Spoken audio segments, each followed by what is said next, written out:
வணக்கம். போன எபிசோடில் எழுதின இந்த ப்ரோக்ராமை இந்த எபிசோடில் ஒருக்கா ரன் பண்ணி அவுட்புட் எடுக்க யோசிப்போம். அதுக்கு முதல் ஒரு ப்ரீஃபாக இதை ஒரு விளங்கி கொள்வோம். ஒரு ப்ரோக்ராம் எழுதும்போது இந்த ப்ரோக்ராமுக்கு தேவையான பேக்கேஜஸ் என்னென்ன வேணுமோ அந்த பேக்கேஜஸையும் அதுக்குள்ள இருக்கிற கிளாஸஸை இம்போர்ட் பண்ணி கொள்ளணும். பிறகு உங்களோட கிளாஸை டிக்ளேர் பண்ணுறதுக்கான டிக்ளரேஷன் லைன் எழுதணும். அது open curly bracket close curly ப்ராக்கெட்டுக்கு இடையில் அதுக்கான முழு ஸ்டேட்மெண்ட்டையும் அமைச்சு கொள்ளணும்.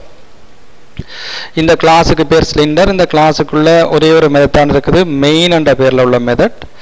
இந்த மெத்தட்டுக்குள்ள எந்த ஒரு ப்ரோக்ராம் நீங்கள் எழுதியக்குள்ளையும் நான் சொன்னான், முதலாவது அந்த சின்ன ப்ரோக்ராமாக இருக்கும்போது இந்த ப்ரோக்ராமுக்கு ஏதாவது கன்ஸ்டன்ட் தேவையா மாறிலி தேவையான்னு பாருங்க. எங்களை பொறுத்தவரை பையன்னு சொல்லி ஒரு மாறிலி தேவைப்பட்டிருக்குது. அப்போ பையன்னு சொல்லி ஒரு கன்ஸ்டன்டை நீங்கள் டிக்ளேர் பண்ணுறீங்க. அதுக்குள்ள 22 போட்டு வைக்கிறீங்க. பிறகு உங்களோட ப்ரோக்ராமுக்கு தேவையான வேரியபிள்ஸ் என்னென்னு பாருங்க. எங்களை பொறுத்தவரை மெமரியில் 4 இடம் தேவைப்படுது. ஆரையை வைக்கிறதுக்கு, உயரத்தை வைக்கிறதுக்கு, கனவுல வைக்கிறதுக்கு, பரப்பளை வைக்கிறதுக்கு என்று 4 இடம் தேவைப்படுது. இந்த 4 தான் வேரியபிள்னு சொல்கிறாங்க. இந்த 4ல் இந்த 6ம் Hம் முழு எண்ணா கொடுக்கப்படலாம் என்றபடியாக நாங்கள் இன்டிஜர் ஆகும். 6ம் Hம் முழு எண்ணா இருந்தாலும் அதில் இருந்து கால்குலேட் பண்ணின ஏயும் பியும் பரப்பும் கனவளவும் முழு எண்ணா இருக்காது. என்னென்னு சொன்னால் 22 என்றது அங்கே பெறும் கால்குலேஷனில் வர போகிறபடியாக தசத்துக்கெல்லாம் பெறும். அதால் அதை டபுள் டைப்பாக நாங்கள் உருவாக்கி இருக்கிறோம். அப்போ இந்த 4 வேரியபிள் டிக்ளேர் பண்ணி முடிச்சிருக்கிறோம். பிறகு யூசர்கிட்ட இருந்து உங்களுக்கு தேவையான இன்புட்டை கேட்டு வேண்டணும். இதில் ஆரையை கேட்டு வேண்டி அதை இன்டிஜராக மாற்றி 6க்குள்ள வைக்கிறோம். உயரத்தை கேட்டு வேண்டி இன்டிஜராக மாற்றி அதை ஹெச்சுக்க வைக்கிறோம். இனி இந்த ஆரையும் ஹெச்சையும் பாவிச்சு அதோட பிஐ என்று சொல்லி ஏற்கனவே நீங்கள் டிஃபைன் பண்ணி வச்சிருக்கிற கன்ஸ்டன்டையும் பாவிச்சு பரப்பளவை கண்டு வார ஆன்சரை ஏ என்ற வேரியபிளுக்குள்ள அசைன் பண்ணியிருக்கிறோம். அதே மாதிரி ஆரையும் ஹெச்சையும் பையையும் பாவிச்சு கனவளவை கண்டு வார ஆன்சரை வி என்ற வேரியபிளுக்குள்ள அசைன் பண்ணியிருக்கிறோம். இப்போ ஏக்குள்ளேயும் பிக்குள்ளேயும் எங்களுக்கு தேவையான வேல்யூஸ் இருக்குது. ஏயும் பியும்ன்றது வேரியபிள்ஸ்ன்னு சொன்னால் மெமரியில் ஒதுக்கப்பட்ட இடம். மெமரிக்குள்ளேயே ஆன்சர் இருக்க வேண்டாம், வெளியால் வேற அது தெரியாது. அப்போ அதுக்கு இருக்கிற வேல்யூவை நாங்கள் வெளியில் கொண்டு வரணும் என்றால் ஏதாவது ஒரு அவுட்புட் ஸ்டேட்மெண்ட்டை யூஸ் பண்ண வேண்டியிருக்கும். இங்கே அவுட்புட் செய்கிறதுக்காகவும் நாங்கள் ஜே ஆப்ஷன் பேன் என்று சொல்கிற இதே கிளாஸை தான் பாவிக்க போகிறோம். யூசர்கிட்ட இருந்து கேட்டு வேண்டது இன்புட்டுக்கு ஷோ இன்புட் டயலாக் என்ற மெத்தட் பாவிக்கிறோம். யூசருக்கு ஏதாவது சொல்கிறேன் என்றால் ஷோ மெசேஜ் டயலாக் என்ற மெத்தடை பாவிப்போம். சொல்லும்போது 2 ஆர்குமெண்ட் கொடுக்கணும். முதலாவது ஆர்குமெண்ட் நல், 2வது ஆர்குமெண்ட் நீங்கள் என்ன சொல்ல போகிறீங்களோ அந்த வசனம். இதில் வரப்போகிற வசனம் த ஏரியா இஸ் என்று சொல்லி போட்டு என்ன ஏரியா கண்டு வச்சிருக்கீங்களோ அது வர வேணும். அதை இப்படி தான் எழுதி முடிக்கிறது. இதில் ப்ளஸ் என்று சொல்கிறது சேர்க்கிறதுக்கு பாவிக்கிறது. இந்த ஸ்ட்ரிங்கையும் இந்த நம்பரையும் சேர்த்து ஒரே வசனமாக்கி உங்களுக்கு அதைத்தான் ஷோ மெசேஜ் டயலாக் பாக்ஸுக்கு வைக்குது. அப்போ அதான் பிரிண்ட்டுக்கு வரும், அவுட்புட்டுக்கு வரும். இதே மாதிரி கனவளவையும் அவுட்புட் செய்யுது.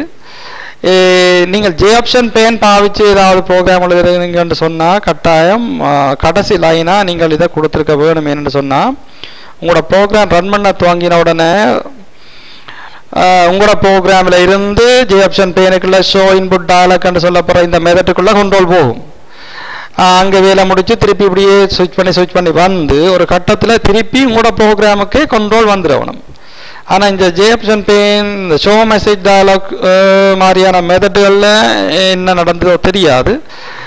அப்படி போன கண்ட்ரோல் திரும்பி வராது. அதாவது நீங்கள் இந்த ப்ரோக்ராம் ரன் பண்ணி முடிய அவுட்புட் வரும் பிரச்சனை இல்லை. ஆனால் அவுட்புட் வந்த பிறகு உங்களோட டொஸ்ஸுக்கு திருப்பி இந்த டொஸ்ஸில் ப்ராம்ப்ட் வராது.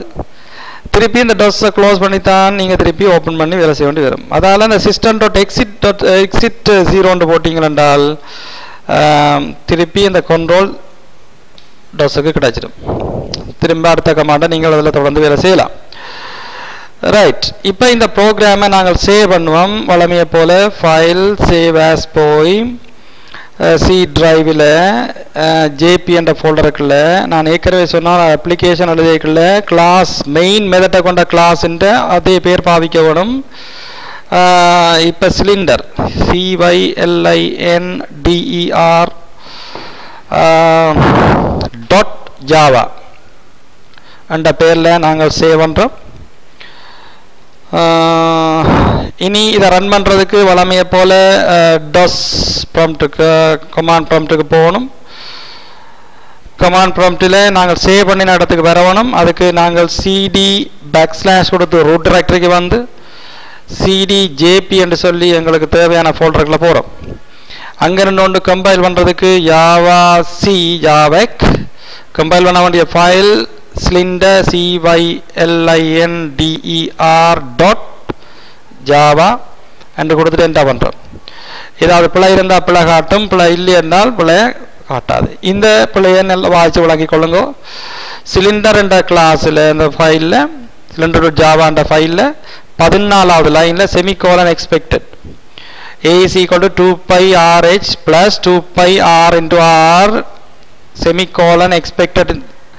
அப்போ நீங்கள் என்ன செய்யணும்டா, இங்கே பாருங்க, இந்த இடத்துல நீங்கள் செமிகோலன் மிஸ் பண்ணியிருக்கிறீங்க, இதே மாதிரி இங்கே மிஸ் பண்ணியிருக்கிறீங்க. இது ரெண்டையும் போட்டுட்டு ஃபைல் சேவ் என்று கொடுத்துட்டு திருப்பி DOSக்கு வந்து அப் அரோ கொடுத்து பழையபடி ஜாவா கமாண்ட் எடுத்து என்டர் பண்ணி விட்டீங்க என்றால் கம்பைலேஷன் நடக்கும். பிழை இல்லை என்றபடியால் ப்ராம்ப்ட் திரும்பி வந்து நிற்குது.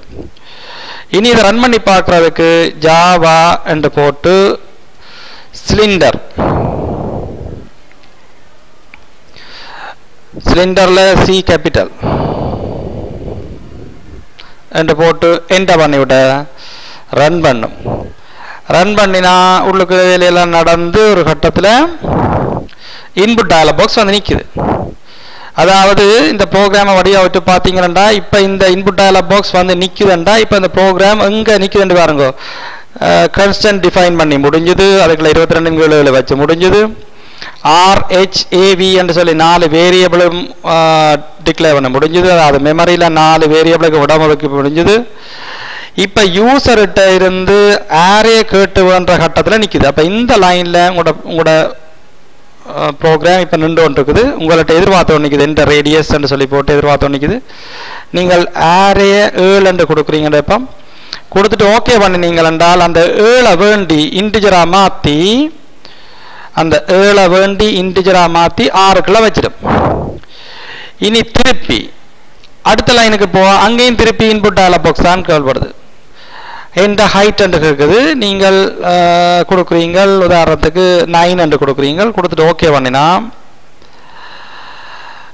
இப்போ பாருங்க இங்கே வந்து நிற்குது. நீங்கள் ஓகே பண்ணின உடனே நீங்கள் கொடுத்த 9 வேண்டி Hக்க வச்சுட்டு முன்னுக்கு நீங்கள் கொடுத்த 7 வேண்டி 6க்குள்ள, இப்போ 9 வேண்டி Hக்குள்ள வச்சுட்டு இப்போ ஏயும் பியும் கால்குலேட் பண்ணப்படுது. பைக்குள்ள 22 கிடக்கு, 6க்குள்ள 7 கிடக்கு, Hக்குள்ள 9 கிடக்கு. இதை வச்சுக்கொண்டு இந்த கால்குலேஷன் முடிச்சு வர ஆன்சர் ஏக்குள்ள போகும். ஏ என்றது ஒரு வேரியபிள் மெமரியில் இருக்கும். அதே மாதிரி இந்த கால்குலேஷன் முடிச்சு வர ஆன்சர் பிக்குள்ள போகும். பி என்ற ஒரு வேரியபிள் அது மெமரியில் இருக்கும்.